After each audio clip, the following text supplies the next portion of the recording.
통상 북한은 자기들이 불리할 때는 대화를 하자고 막 이제 달려들었었고 자기들이 유리할 때는 세게 나갔었거든요. 내부적으로는 좀 불리해요. 이념적으로 먹고 사는 문제가 사실 이제 어떤 핵 보유국이잖아요, 북한이. 그러다 보니까 핵 미사일에 대한 자신감이 생긴 거죠.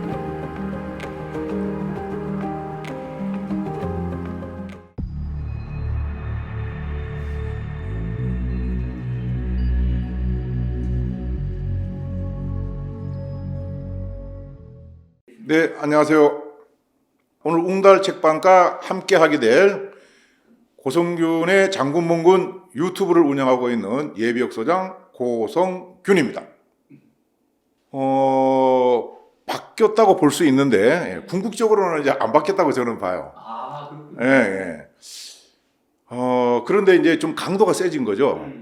그래서 결국은 어떻게 보면 배수진을 쳤다, 이렇게 저는 이제 나름대로 생각을 하고 있는데, 우리가 배수진이라는 것이 상대적으로 내가 좀 불리할 때 외부로부터 오는 적을 막기 위해서 이렇게 하는 건 이제 통상 배수진이라 그러는데, 이번에 김정은이 그 스탠스를 바꾼 것은 외부로부터의 어떤 그 문제보다는 내부의 이제 어떤 문제, 붕괴가 우려돼서 배수진을 친 것이 아닌가.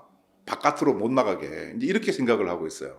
김정은이 뭐 이제 남북한은 이제 통일할 관계도 아니고 뭐 교전국이다, 이렇게 이제 이야기를 하면서 대남 어떤 정책을 크게 바꿀 것 같이 얘기를 했는데, 실제로 그 뒤에 우리 남한을 향해서 바뀐 건 없어요. 예. 바뀌었다고 굳이 우리가 한다 그러면은 경의선 그 주변에 뭐 지뢰매설을 해서 북한을 봉쇄한 거죠. 그거 외에는 사실 우리한테 말폭탄 오는 거 외에는 사실 없단 말이죠.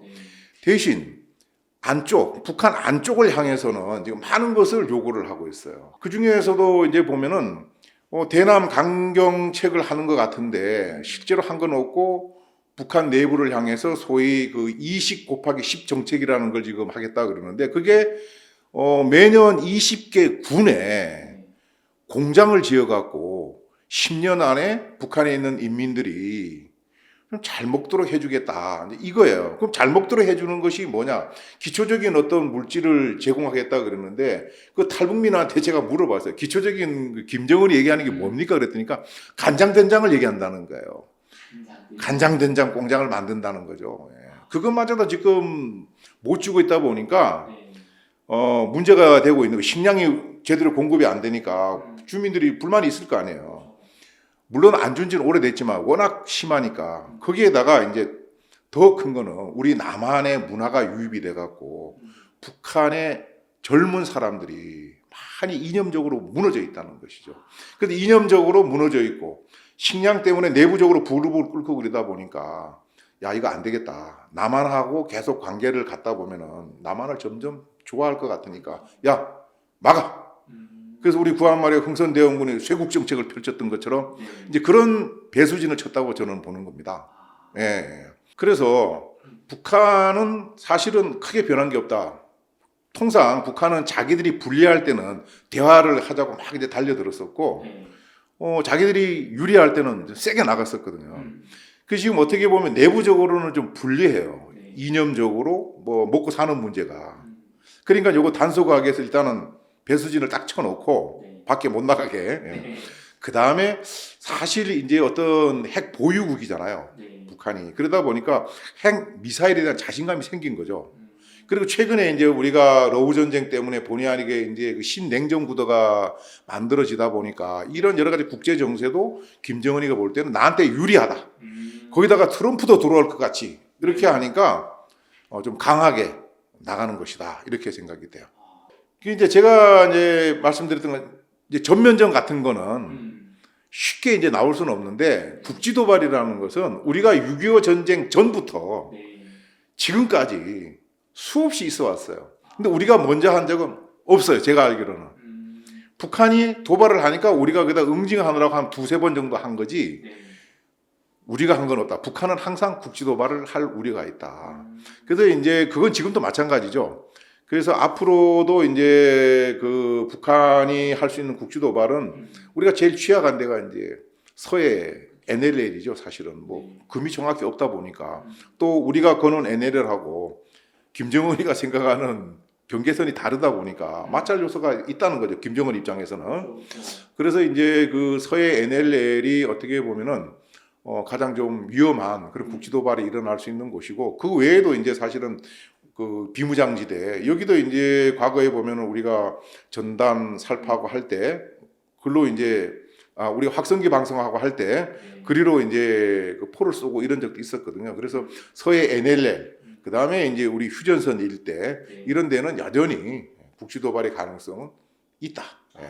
그 외에도 이제 우리가 생각해 본다 그러면은 김정은 입장에서는 어쨌든 남한 사회를 좀 혼란스럽게 만들 필요가 있다고 생각할 테니까, 혼란스러우면 경제가 안 돌아갈 거 아니야. 이제 그런 걸 생각할 거라는 거죠. 그럼 우리가 손 내밀 거라 생각하는 거죠. 그런 측면에서 본다 그러면은 우리가 2013년도인가요? 그 통진당 간첩 사건이라고 있었는데 당이 해체되고 그랬잖아요. 그때 보면은 KT 해화 전신국을 뭐 그 사람들이 나중에 폭파하겠다 이런 계획이 있다고 돼 있었단 말이죠. 이제 그런 것처럼 이미 우리 내부에 침입되어 있는 간첩이 있을 수도 있잖아요. 최근에도 뭐 좀 잡히고 그러지 않습니까? 예.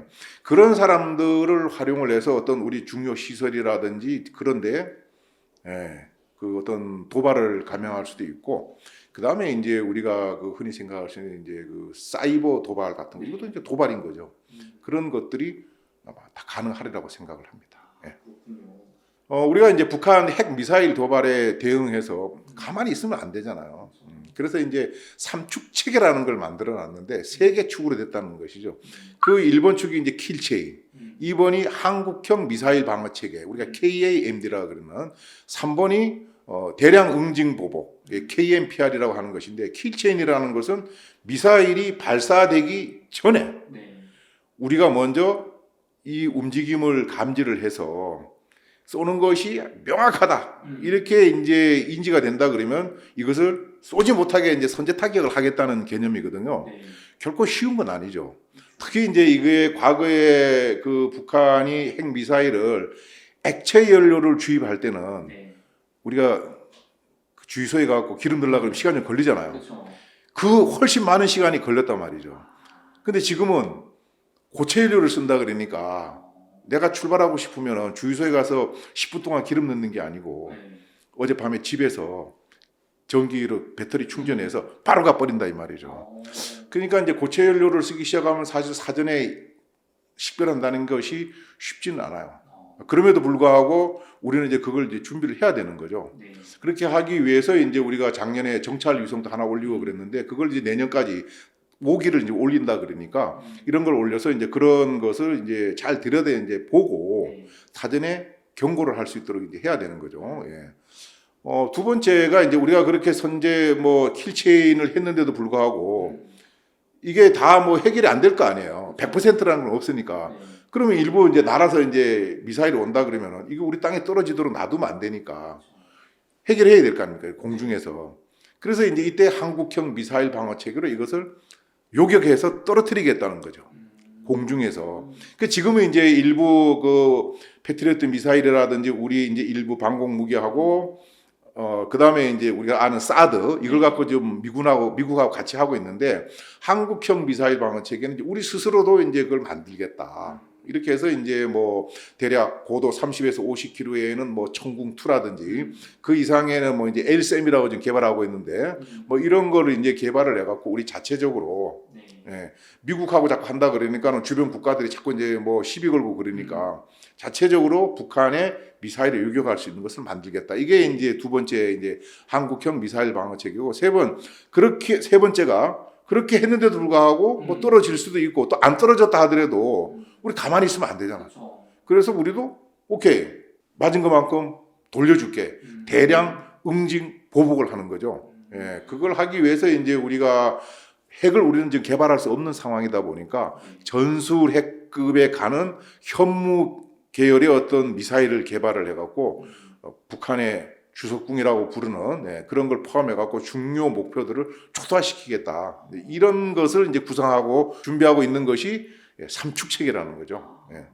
그 이제 우리가 그 북한이 최근에 갖고 있는 이제 그 핵탄두가 이제 뭐 화산 31형이라고 이렇게 얘기를 하는데, 그 화산 31형이 탑재가 된 순항 미사일이 제대로 날아와 갖고 우리 서울 그 용산 상공 네. 한 400m에서 폭발한다고 가정을 했을 때 대략 그 사망자가 한 5만 명, 부상자가 한 16만여 명 생길 거라고 예측을 지금 하고 있어요. 그러면 핵이 터졌을 때 그것만 있는 것이 아니고 그 터지는 중심으로 해서 반경 한 153m 내에는 큰 화염 구덩이가 생긴다는 거죠. 불구덩이가 생긴다는 거예요. 불구덩이. 그렇게 되면 이제 건물들이 다 이제 붕괴가 될 거고 그 화염에 의한 피해도 상당히 클 거라는 거죠. 그래서 이제 거기다가 지난 1월 달에 그 북한이 그 불화살 3-31이라 그러는 이제 순항 미사일을 시험 발사를 했는데 그게 북한이 주장하는 것처럼 상당히 업그레이드된 그 미사일이라고 가정을 한다 그러면은 우리 그 용산에 있는 뭐 대통령실이라든지 합참 국방부 이 일대가 어떻게 보면 이제 지도상에서 사라질 수 있는 그런 정도의 어떤 위험이 있을 수 있다 이렇게 이제 우리가 예측하는 거죠. 근데 문제는 뭐냐? 그 핵이 날아오는 건 어쩔 수 없다 하더라도 그 우리가 이제 피할 준비를 한다든지 대처할 준비가 돼 있어야 되는데 이 삼축 체계 외에는 사실은 돼 있는 게 없어요. 안타깝게도. 그 핵이 날아와 갖고 예를 들어서 이 지금 요 강남에 떨어진다. 여기 이제 지하에 일단은 가야 되는 거야. 지하로 가야 돼. 일단은 지하로 가야 돼요. 예. 이 건물 같으면은. 네. 그 왜 그러냐면은 지하가 일단 그래도 안전하잖아요. 이건 붕괴될 수도 있고 누구는 뭐 북한의 그 핵 말고 장사정포 포탄이 이 세멘트를 못 뚫기 때문에 뭐 안전하다 얘기를 하는데 뭐 그거 안전할 수도 있고 안전하지 않을 수도 있거든요. 그래서 그건 차치하고 핵이 터지면 그 위력이 엄청나기 때문에 이제 이런 게 뭐 무너질 수 있고 일단은 지하가 상대적으로 안전하니까 가야 되는데 이걸 우리가 국민들이 모른다는 거예요. 예, 왜 그런 훈련도 안 돼 있고 알려주지도 않고 그냥 어렴풋이 지하로 가야 될 것 같아. 예. 저 같은 경우에도 이제 전역하고 아파트에 살면서 저는 이제 군 출신이니까 야 혹시 공습경보 내리면 나 어디로 가야 되지? 알아보니까 저는 211동에 사는데 206동 지하 주차장으로 가라고 돼 있어요. 그런 게 있군요. 예, 가봤어요. 네. 우리 지하 주차장이랑 다를 게 하나도 없어. 그 왜 글로 가라 그런지 모르겠어. 그 다 그 한 군데로 사람 모으려고 그러는 건지. 그래서 저는 그리로 안 가고 저희 집에서 그 4분 떨어진 아니 한 2분 떨어진 거리에 지하철역이 있는데 거기 가면은 화장실도 있고 물도 있고 저는 그리로 가기로 했어요. 이만큼 우리가 모르는 거예요. 그래서 왜 그러냐면은 우리 역대 정부가 북한이 핵을 개발할 거라고 생각을 안 했어요. 심지어 옛날 어느 대통령은 내가 보장한다. 북한 핵 개발 못한다. 이런 얘기를 했잖아. 근데 그 전부터 야 북한이 먹고 살기도 힘든 나라가 무슨 핵을 개발해. 말도 안 되는 소리를 하고 있어. 이렇게 이제 우리가 우습게 알았던 거죠. 우리는 이제 경제 개발을 해갖고 박정희 대통령이 비약적으로 발전을 해서 우리가 이제 한강의 기적이라는 걸 만들었잖아요. 경제적인 측면에서. 근데 우리가 간과했던 게 뭐냐. 북한도 우리랑 똑같은 머리를 갖고 있는 한민족이라는 거예요. 그렇죠. 그 사람들은 그거를 나쁜 쪽으로 쓰는 거예요. 핵 개발을 하는데. 그 어떻게 보면은 우리가 한강의 기적을 이뤄서 경제를 일으키는 동안에 북한은 그거를 핵에다가 올인해갖고 대동강의 기적을 만드는 거예요. 어떻게 보면 핵을 만들었다는 거죠. 근데 거기에 상응해서 우리가 그러면은 국민을 어떻게 안전하게 지킬 것인가 이것을 역대 정부들이 좀 고민을 했어야 되는데 고민하지 않았다. 너무 안타까워 이게. 그러다 보니까 지금 우리가 전국적으로 제가 그 대학에서 학생들 가르치느라고 이렇게 자료 찾아보고 그러니까 우리 행안부 통계에 보면은 전국적으로 어떤 그런 공습 경보나 이런 게 있을 때 우리가 피할 수 있는 대피 시설이 17,000여 개가 있어요. 근데 그게 거의 99%가 지하 주차장 아니면은 지하철인 거예요. 예. 지하철 좀 낫죠 그래도. 근데 이게 과연 적절한 것인가? 물도 없고 아무것도 없잖아. 그래서 이런 것을 우리가 좀 체계적으로 준비를 해야 되는데 그거를 우리가 전 국민이 다 무슨 핵시설로 핵 대피 시설을 만들어서 하려고 그러면은 몇백 조가 드는 거예요. 엄두가 안 나죠, 사실은. 재원 분배 우선순위가 있으니까. 그렇다 그러면은 위험한 데부터 좀 우선순위를 정해서 다음은 뭐 한두 개씩 만들어 나가야 되는데 그런 계획 자체가 없는 거죠. 이런 얘기할 때마다 이제 가장 부러운 나라가 스위스예요. 스위스는 조그만 나라잖아요. 영세 중립국이에요.